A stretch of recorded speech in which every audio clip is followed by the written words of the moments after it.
Hi, my name's Laura Hawley. I'm a Canadian composer, conductor, and music educator from Canada's capital, the beautiful city of Ottawa. And in one video, I spoke about some of my treble works that I wrote for educational purposes. And in this video, I'm going to talk about the works I've written that fall into categories such as pieces written for anniversaries or occasions, pieces that I've written as gifts, and a piece that I wrote this year, 2017, for Electra Women's Choir.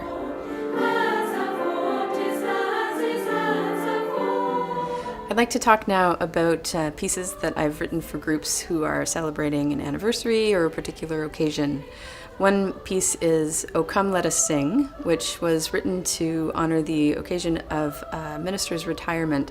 The Cantiamo Girls Choir has rehearsed in the same spot for their entire existence, and they've had so much support from the minister who was there for most of that time. And when she retired, the choir hatched a secret plan to have something written to sing at a church service as a goodbye surprise for her. This piece is a setting of Psalm 95, and it's juxtaposed with the Tallis Canon, "Praise God to whom all blessings flow," at the end. It's got a really fun piano part because I was the pianist for Cantiamo at the time and decided it would be nice to write something fun for myself. And the piece is probably suitable for an intermediate to advanced level group. It's very joyful, but it's got some challenging harmonies and some challenging rhythms to do. The middle section especially requires a little bit advanced kind of understanding of harmony. But it's quite joyful, it's a lot of fun, and especially a good time for a pianist.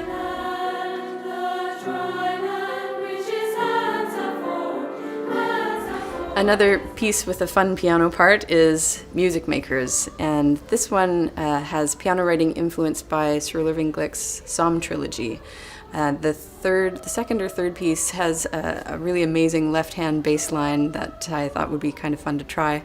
So I put that into this piece. It's a setting of the well-known poem "We Are the Music Makers," and was written for another anniversary occasion for their gala concert in the spring. And finally, I'd like to talk about "The Arrow in the Song." This piece, unlike the other two, was written for a women's choir, and it divides into 8 parts, so it's definitely for a more advanced group. It's a setting of the poem by the same name, "The Arrow in the Song." I shot an arrow into the air, it fell to earth, I knew not where, and follows that idea throughout, also talking about "I breathed a song into the air." So searching for the arrow and the song, and eventually finding that song in the heart of a friend. It's such a beautiful poem.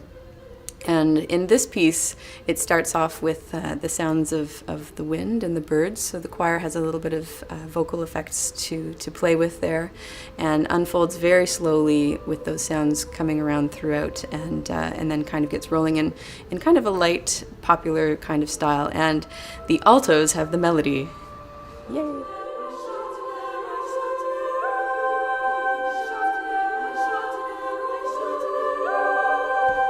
I'd like to talk about 4 pieces that I composed as gifts.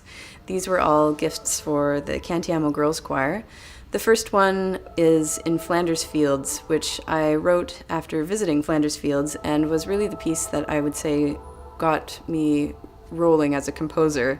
I hadn't thought too much about composition as something that I was going to be spending a lot of time doing in my musical life, but after visiting Flanders Fields, I felt really compelled to try to set how I felt there in music, and wrote the setting of Flanders Fields for Cantiamo.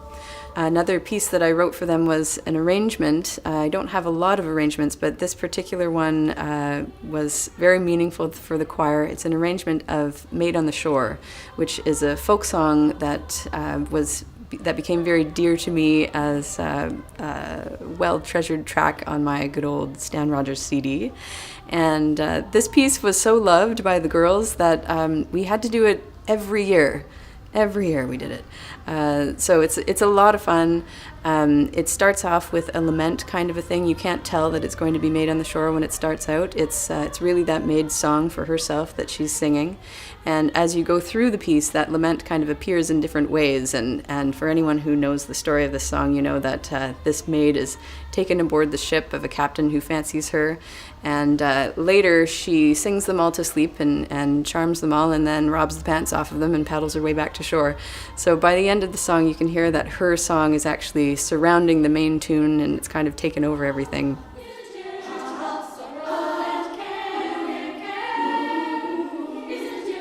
It's a lot of fun to sing. Another gift that I wrote for the choir is called Christmas Snowflakes. This is a setting of a lovely poem by an American poet, a young poet, Sasha Isabella Alexander. And I wrote this one as a Christmas present for the choir. It sort of dances around harmony-wise. Sometimes it's very consonant, and sometimes the notes kind of clash together and create this little sparkle as it kind of dances along.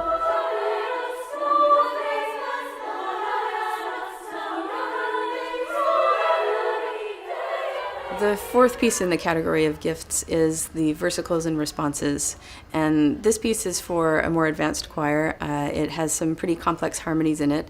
It's a setting of the responses for the evensong service, which is an evening service in the Anglican Church, and its call and response style of piece certainly fits into that church service, and the Lord's Prayer in the center of it was an interesting part of the compositional process. I had intended for that part of the responses to be just chanted to a single tone, and a colleague of mine suggested that I absolutely must harmonize it as I had done the rest. And so I decided I would do both, and in the Lord's Prayer there is a single pitch that is constant throughout, and the harmony moves around it in different ways all the way through.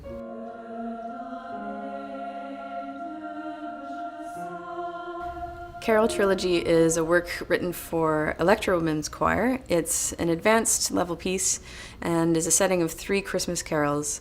The first is a relatively unknown, very old French carol called the Burgundian Carol. It's sung in an old version of French, and someone put it as a rustified version of a dialect, which I quite like. The second carol is a setting of In Dulce Jubilo, and the third is my personal favorite Christmas carol, the Wexford Carol.